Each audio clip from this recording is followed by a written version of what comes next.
When it comes to skills in Payday 2, Inspire is one of the most iconic in the entire game. Everyone who plays Payday at least a little bit knows about the skill. If you somehow don't know how Inspire works, Inspire is the capstone skill of the medic tree. In basic, for 4 points, it gives you 100% faster revive speed. And when you shout at your teammates, they reload and move 20% faster. When you ace the skill for 8 extra points, you can revive your teammates with a shout within 9 meters on a 20-second cooldown. The shout does not need a line of sight.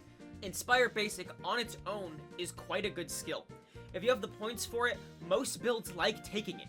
Aced is where the real design problems arise. Inspire Aced with Painkillers removes the need for a resource to be used in most revives.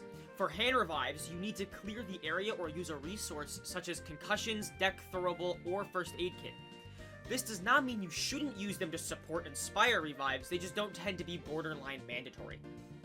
Inspire Aced also vastly opens the pool of possible revives. Someone downs in the worst spot of all time, that's now a possible revive. Someone's timer going down too quickly and you don't have time to clear the area, that's now a revive. Did someone down 2 floors away from you is now possible, and borderline free. Not only are these now possible, but extremely easy in most cases. Inspire Aced makes chain revives far easier and more effective.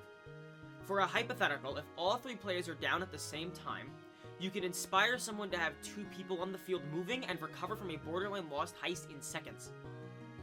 That is also assuming the other player doesn't have Inspire, which brings the entire team back instantly.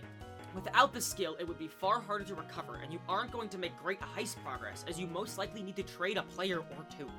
The cooldown on Inspire is also comically short. 20 seconds is actually nothing, and it rarely matters if you waste it.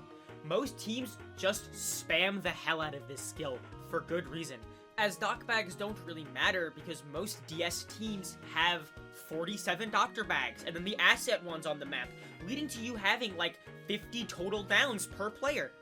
The value of having your gun is insane. You're able to clear spawns, push areas, and hold space. Normally doing hand revives is the most vulnerable you can be as a player due to not having your gun. The only other time you don't have your weapon is when you're doing an objective that requires you to hold F, which is why we wait for fades on these, because you can't fight the enemies while you're doing it, so you have to be covered. This isn't even talking about how you still get Inspire Basic's insane bonuses. 20% reload speed and move speed is massive for basically every build, and faster hand revives are great when your Inspire Aced is on cooldown. While Inspire Aced is extremely good, it's nowhere near a mandatory skill. Its major downside is that it's expensive, and if you aren't building first aid kits or doc bags, you usually aren't going to climb an entire tree just for Inspire Aced. That's 28 skill points of borderline nothing. If you are also a solo player, the bots usually can revive each other with 0 effort, but they also get Inspire anyways, so that doesn't really matter. Most revives are possible via hand, just far less efficient. You could also spend those 8 points elsewhere. Unseen Strike Aced is 8 points, you could take a second Joker, there are plenty of risk rewards, and you kind of have to weigh these things based on your build. Lastly, some teams just don't down very often, so for 8 points you can get maybe 1 or 2 revives, which one guy can afford that on a team, but it doesn't change enough for people to consider it valuable. With Inspire being so low effort and highly applicable to builds, this leads to a problem. People don't know how to use this skill at all. So the semi-common event of being revived through 5 walls in a room of 20 people and just imploding immediately can actually happen. This isn't fully the player's fault, as Inspire Aced is so easy and the cooldown is so short, they avoid learning a fundamental game mechanic. Combine this with the fact that most strong DS builds online run Inspire, and most people just copy builds 1-to-1. Not that there's really a problem with this, builds are a very in-depth system and you have to learn how to make your own over time. The press F to revive button is super appealing. The first problem has a simple but hard solution. People just have to learn how to actually think and get a safe revive. Kill a few enemies, throw a flash, drop a first aid kit. If they are so against thinking at all, at least just take painkillers. But people have been saying that for years, so most people do have painkillers. You have 30 seconds to get revives all the time in the world, and the Inspire Aced saves the time needed for the hand revive.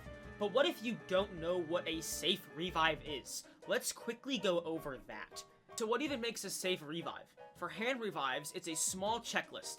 Can you do the revive without dying? Can the player being revived not instantly down again?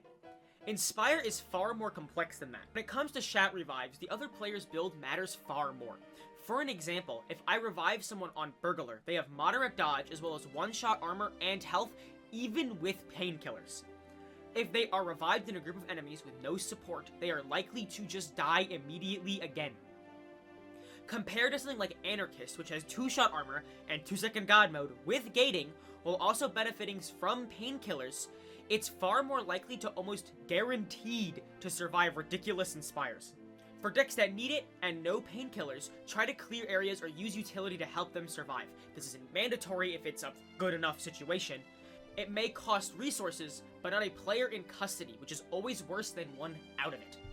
The other major problem Inspire has is it removes a core gameplay mechanic to learn. That is just terrible skill design as a whole.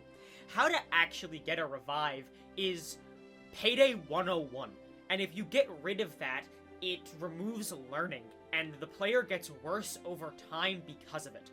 The simple fix for this is just increase the cooldown on Inspire to like 60 seconds. You don't have to go crazy for like 5 minutes like some people think, but 60 seconds is a long enough cooldown to where you'll use it multiple times in a heist, but you have to actually think about when to use it. A common view of Inspire Aced in the DS community is negative. The major reason is the most frustrating thing in co-op games is a death that was a teammate's fault. It is not your fault if you get inspired in a group of 40 enemies who were not there when you downed to begin with. It's especially frustrating because Inspire is used after you down to a mistake, so that's fresh on the player's mind. There's also a group of people with a negative view on Inspire who believe it to be too strong and that it's a crutch and hurts the game's core design. It also lost a lot of importance as the game's meta evolved. Damage skills outscale most things, and better players are far more common, leading to people knowing how to do hand revives.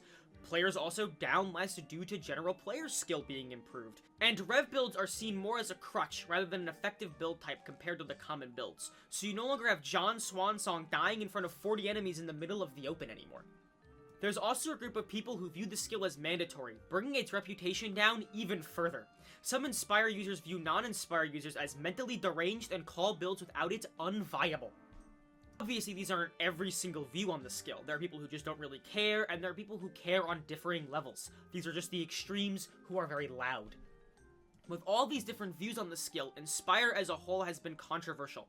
If Inspire Aced is anything, it is extremely good. Removing the time needed and resource requirement from revives is insane, while also allowing for you to get revives that wouldn't have been possible otherwise. With all that being said, thank you so much for watching. Huge thank yous, as always, to Not Your Average Stalin.